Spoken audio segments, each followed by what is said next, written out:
สบายดีทุกคนมื้อนี้จะรถทิปไปเล่นเนาะก่อนอื่นก่อนจะไปก็ต้องเตรียมเครื่องเตรียมของเสร็จรถเบิ่งว่า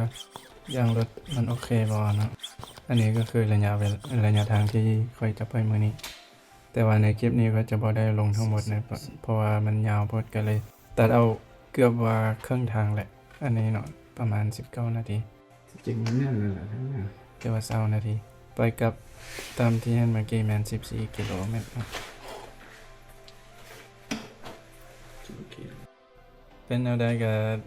กดไลค์กดติดตามให้เด้อเพื่อเป็นกำลังใจอันนี้มันค่อยเริ่มจาก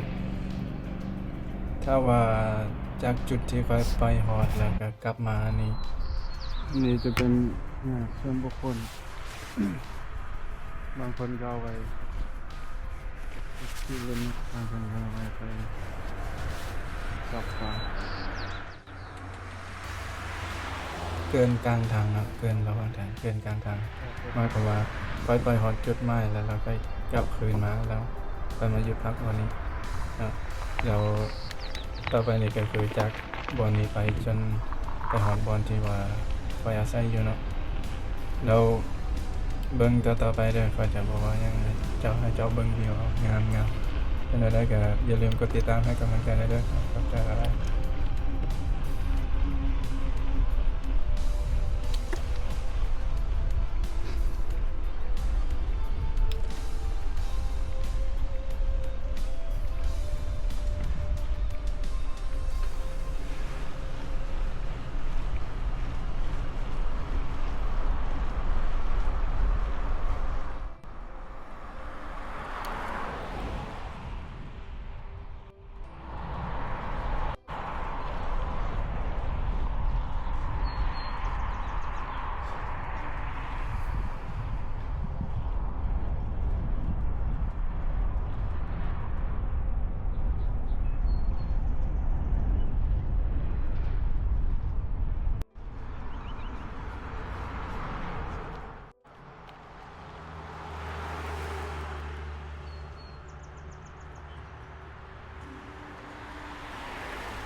อันนี้จะ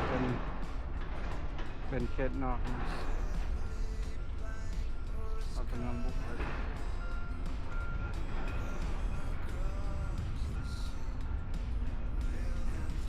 ถ้าลงไปนั่นนึงมันจะเป็นสนามกอล์ฟนะ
ยังอีกต้น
สนามกอล์ฟ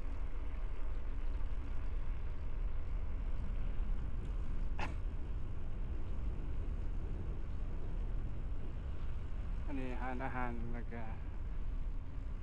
หารไข่อุปกรณ์ตีกอล์ฟ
แต่ว่าอันนี้ตอนช่วยเนาะ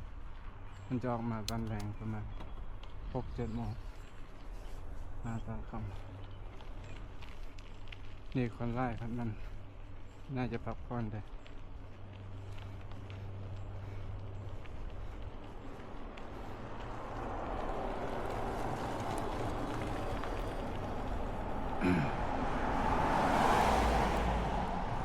อันนี้จะเป็น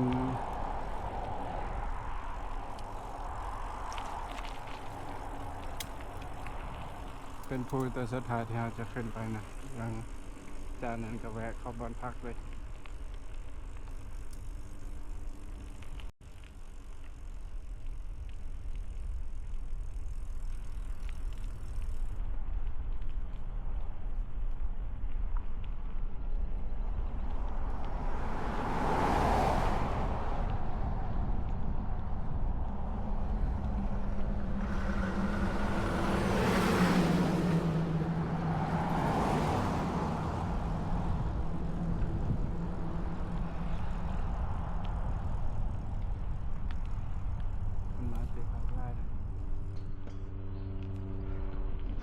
ปกติแขวงอื่นนี่ยังมีหิมะตกเลย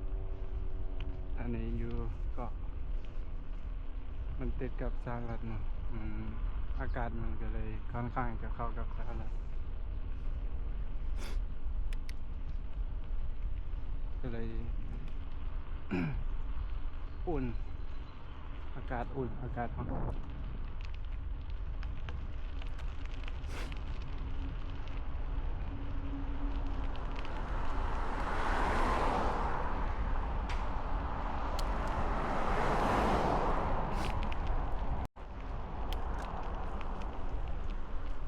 สุดท้าย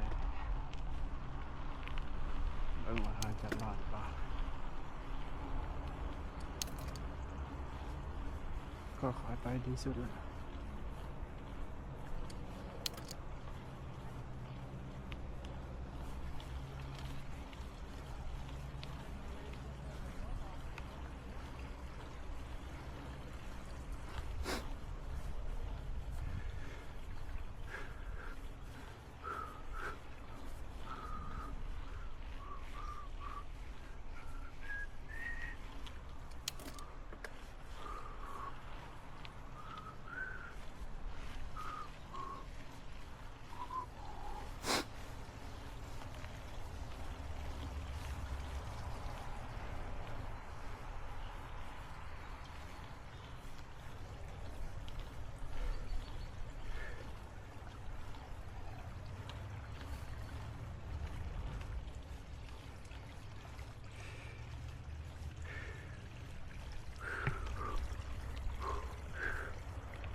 ที่จริงเอาไปทางนั้นก็ได้เนาะ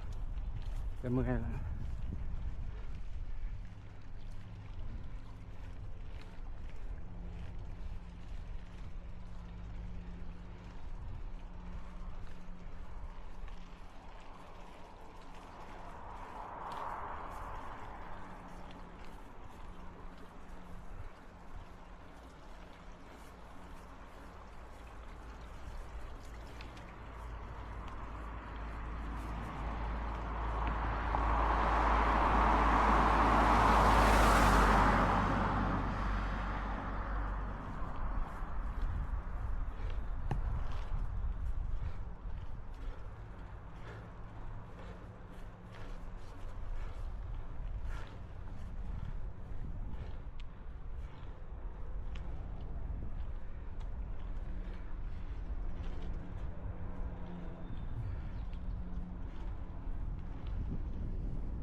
หัวดอ